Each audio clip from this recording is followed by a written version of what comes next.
12장 1절 말씀 다시 읽어드립니다.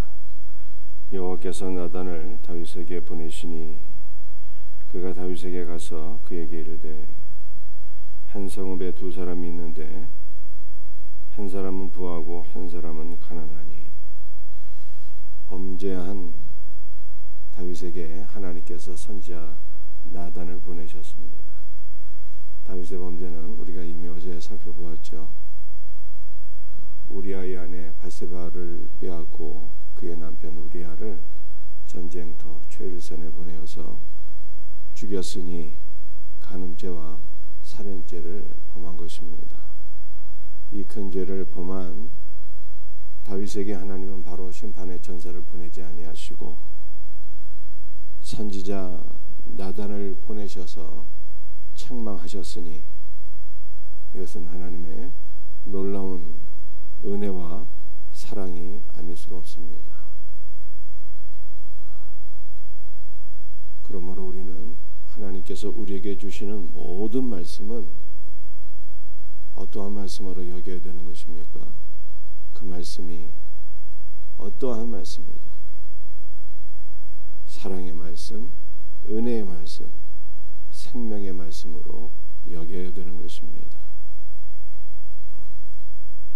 선지자 나단이 다윗에게 찾아와서 한 말은 듣기 좋은 말은 아니었어요. 죄를 지적하는 말씀이었고 책망하는 말씀이었잖아요. 그러나 그 말씀이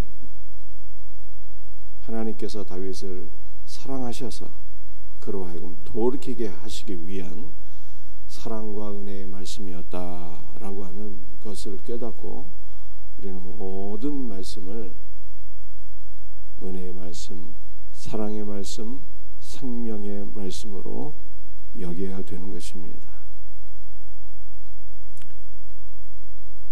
선지자 나단은 다윗에게 죄를 지적하는데 두 사람이 얘기를 하게 되는 것이죠. 한 사람은 부하고 소와 양이 많이 있는 자였고 한 사람은 가난하여 암양 새끼 한 마리만 있었는데 부자가 자기에게 온 행인을 대접하기 위해서 자기의 우양이 아닌 가난한 사람의 암양 한 마리를 빼앗아서 대접하였다 라고 하는 얘기를 하는데 다윗이 이 얘기를 듣고 너무 화가 나서 그 악한 부자는 죽어야 할지라 이렇게 얘기하게 됩니다. 그런데 나단이 다윗의 말을 듣고 그 사람이 바로 당신이라 이렇게 책망하게 됩니다. 다윗이 선지자 나단을 통해서 이 죄를 깨닫고 나서 얼마나 고통스러워했을까요?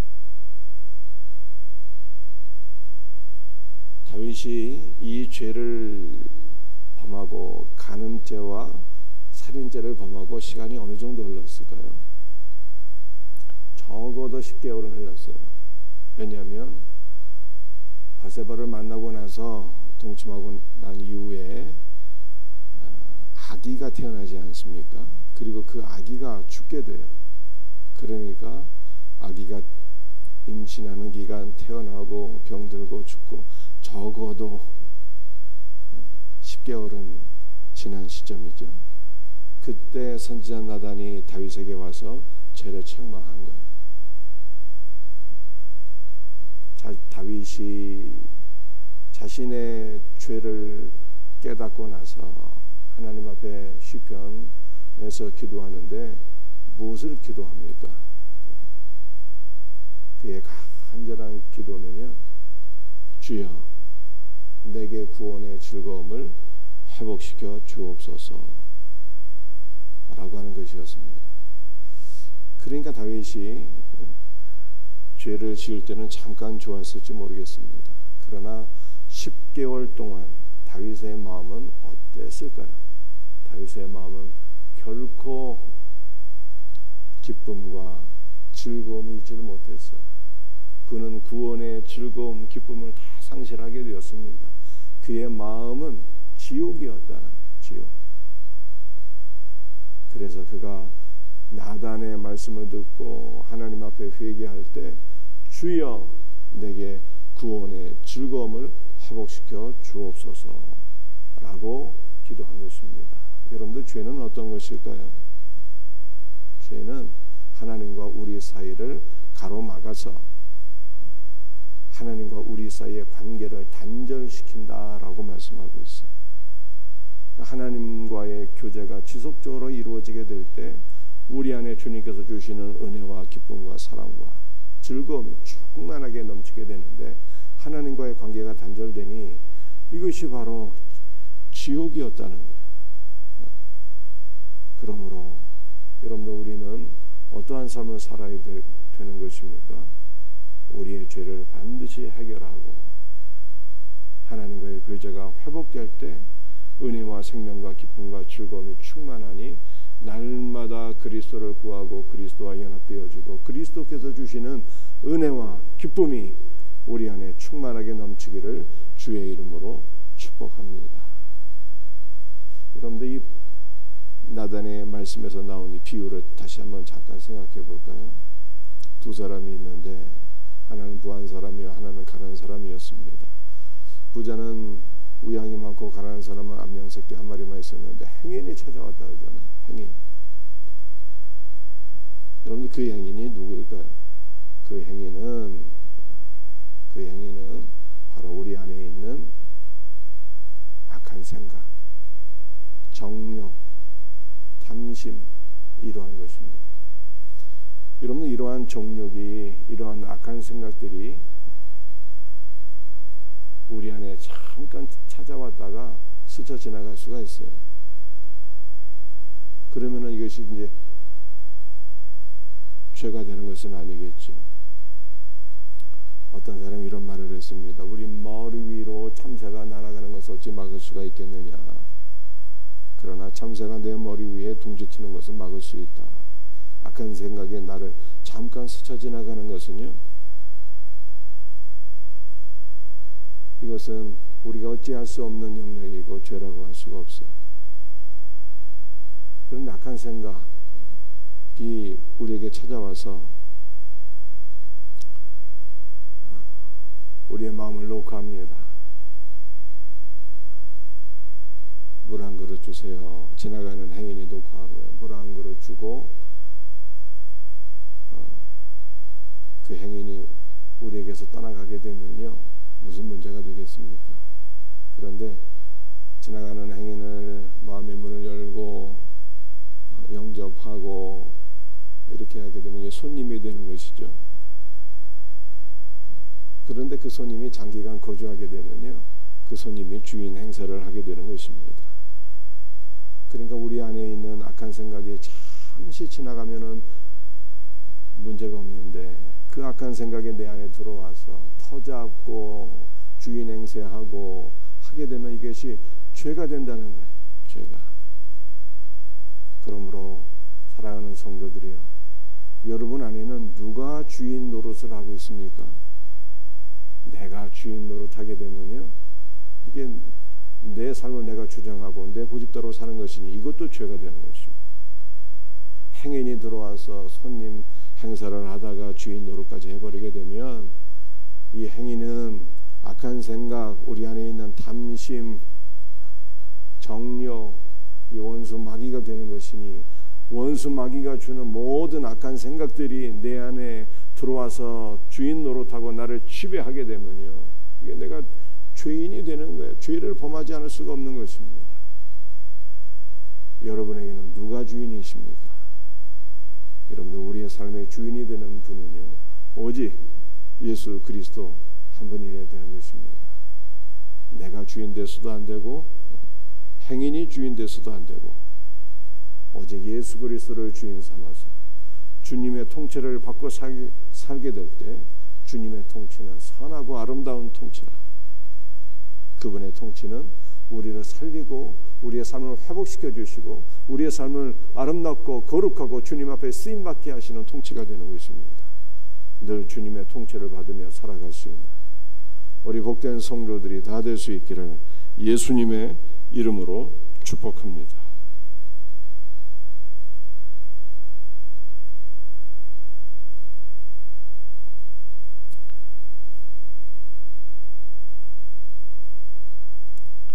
3절 말씀 보시겠습니다.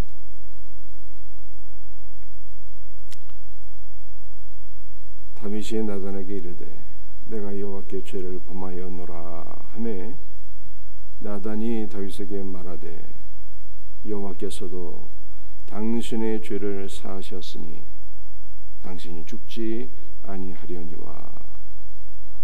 다윗이 나단 앞에서 죄를 회개합니다. 내가 여호와께 죄를 범하였노라. 그랬더니 다윗이 사죄의 은총을 베풀죠. 나단이 다윗에게 사죄의 은총을 베풀게 됩니다. 하나님의 말씀을 대언하는 것입니다. 여호와께서 당신의 죄를 사하였노라. 여러분들 이것이 얼마나 복된 말씀인지 모르겠습니다. 사도 요한이 무엇을 말씀했습니까? 누구든지 죄 없다 하면 그 안에 뭐가 없는 것입니까? 요한일서 1장 8절이 이렇게 말씀했어요. 만일 우리가 죄가 없다고 말하면 스스로 속이고 또 진리가 우리 속에 있지 아니한 것이요. 죄가 없다고 말하는 자는 뭐가 없는 거예요? 진리가 무엇입니까? 예수님이 진리잖아요. 내가 곧 길이요 진리요 생명이라고 말씀하셨으니 진리는 예수님이거든요. 그러니까 죄가 없다고 주장하는 자는 예수님이 안 계신 자.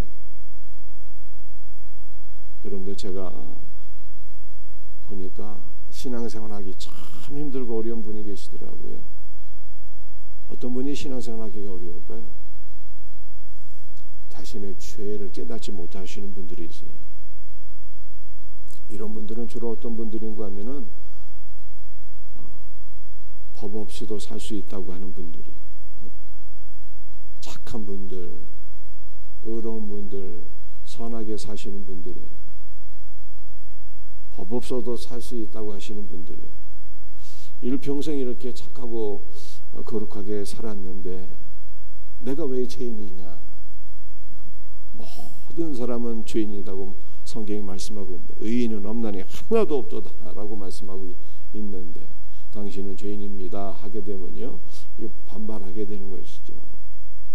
내가 왜 죄인이? 나는 일평생 선하고 깨끗하게 살았다 이렇게 되는 것이죠. 그런 분들이 예수님 믿기가 제일로 어려워요. 자신이 죄인인 것을 인정하고 시인해야 무엇을 붙잡게 되는 것입니까?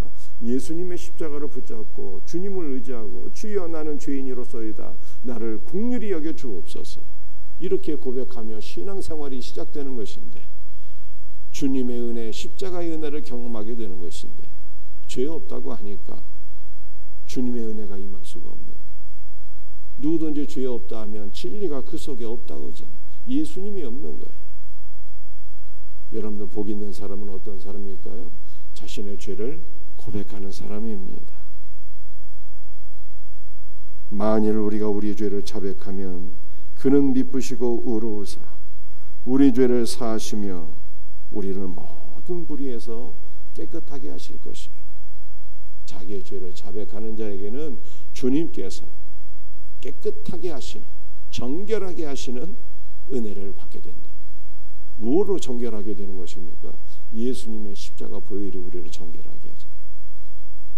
자신의 죄를 깨닫는 자는 주님의 십자가를 붙잡고 주님의 보혈의 능력을 경험하게 되는 것입니다. 그런데 우리가 죄란 무엇이고 참 회개는 무엇일까요? 여러분들 다윗처럼 윤리적이고 도덕적인 죄를 짓는 것도 죄인 것입니다. 그런데 다윗에게 더 큰 문제가 있었으니 무슨 문제겠어요? 그 윤리적이고 도덕적인 문제 때문에 하나님과의 관계가 깨져서 하나님을 멀리하게 되었잖아요. 그것이 바로 지옥이었고 그것이 더 큰 죄였어요. 여러분들은 어떠한 죄 가운데 있습니까? 주님을 떠나고 주님을 멀리하고 주님을 사랑하지 않는 것이 더 큰 죄고 가장 큰 죄인 것입니다. 그러므로 우리는 날마다 주님을 사랑할 수 있는 복된 은혜가 있기를 주의 이름으로 축복합니다. 사랑하는 성도들이여, 회개란 무엇일까요? 죄를 깨닫고 우리의 죄를 고백하는 것도 회개이지만 참된 회개는 돌이키는 것이라고 말씀하고 있습니다. 우리의 일평생의 삶이 주님께로 돌아가는 삶이 되게 돼요. 우리의 일평생의 삶이 주님께로 더 가까이 나아가고 주님을 더 사랑하는 것이 진정한 회개인 것을 믿으시기를 바랍니다. 그러므로 오늘 하루도 우리가 주님을 바라보고 주님께로 더 가까이 나아갑시다. 주님의 십자가를 붙잡고 주여 우리를 긍휼히 여기소서. 주 예수의 보혈의 공로를 힘입어 날마다 구원의 기쁨과 즐거움을 누리며 살아갈 수 있는 복된 은혜가 우리 모두에게 있기를 주의 이름으로 축복합니다. 말씀을 마치겠습니다. 오늘 몇 가지 말씀드렸는데요. 한번 정리해 볼까요? 죄의 결과 우리는 구원을 잃어버리는 건 아닌데요. 죄 짓게 되면은, 신자가 죄 짓게 되면은 구원의 즐거움을 상실해요. 그러므로 반드시 우리는 죄 문제는 해결하고 살아야 되는 것입니다.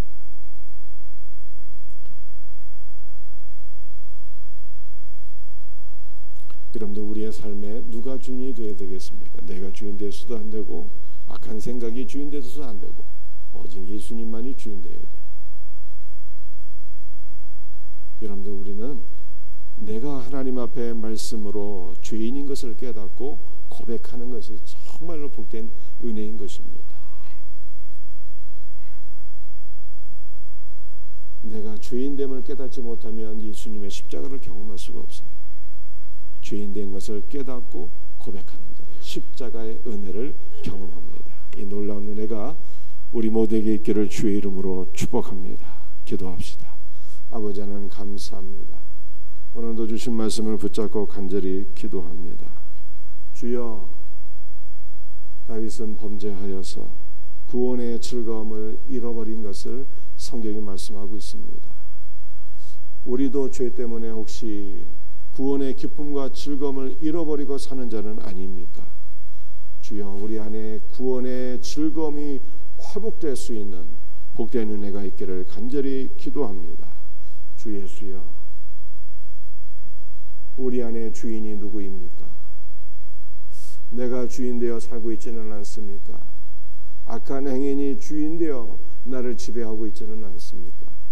오직 주 예수님만 우리의 삶에, 우리의 마음 안에 주인 되셔서 주님의 통치를 받으며 우리의 삶이 새로워질 수 있는 복된 은혜가 있기를 간절히 기도합니다.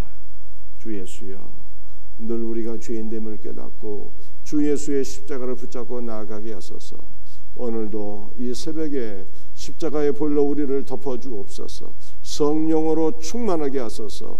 기도의 문을 열어 주옵소서. 간구하는 모든 것을 들으시고 응답하여 주옵소서. 감사하오며 예수님의 이름으로 기도합니다. 아멘.